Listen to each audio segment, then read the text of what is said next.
so let's talk about some massive tax deductions while having a home-based business.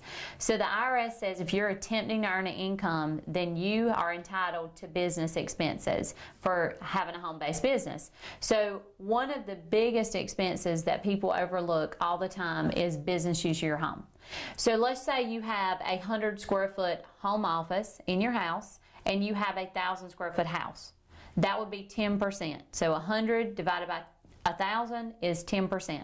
So that allows you, and you're entitled to write off mortgage interest, your rent, if you have that. You've got your utilities, property taxes, insurance, as well as HOA fees and repairs and maintenance. So that is a huge tax deduction that a lot of people are uncomfortable with and don't understand it, so they don't take that deduction. But the IRS says if you are attempting to earn income, you are entitled to that deduction, so make sure you take it. Okay, so let's talk about the next biggest deduction that's commonly missed, vehicle deductions. And the IRS actually allows you to do one of two things. You can either take mileage of the vehicle, and this year per the IRS.gov, it's 54 cents a mile that you can write off for all of your business miles. The second thing that you can do is expense, actual expenses. So you can depreciate your vehicle, you can write off your maintenance, you can also write off your gas as well. I've found that mileage is much easier to keep track of, and most people that I've dealt with have a greater expense that way.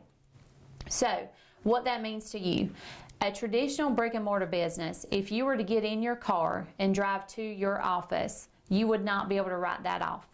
But as a home-based business owner, you actually, when you get in your car, that is now mileage that you can deduct. So if you had to drive 100 miles a week to either go see clients, maybe go to the post office, go to Office Depot, whatever, now you've got 54 cents a mile times 100 miles is $54 that you have in a tax deduction, so you don't have to pay taxes on that money. So let's just say at the end of the year you have 10,000 miles on your car for business expenses. That is $5,400 that you do not have to pay taxes on. That would be offset against your traditional income. A third area of common missed deductions, and one of my favorite, is child labor, as I have 6 kids.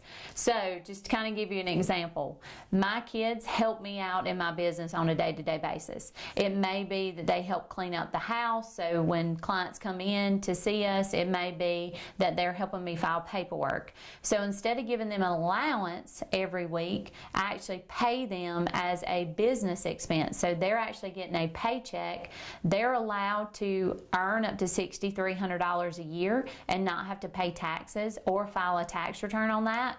And then on top of that, I'm now getting business deductions. So that is one of my favorite tax deductions of all time to talk about. You can also do that, like if you're paying for your son's insurance, and instead of paying him for the insurance, if he's working for you, pay him, he can pay his insurance, and that's a business deduction for you. So if they're under the age of 18, you don't even have to take out taxes, so that's really good.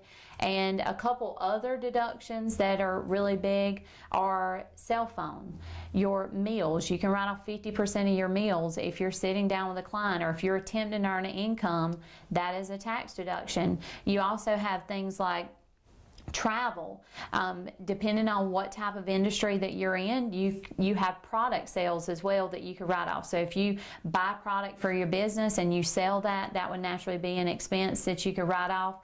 So there's just so many expenses out there. There's actually 256 different expenses that you can write off on your business.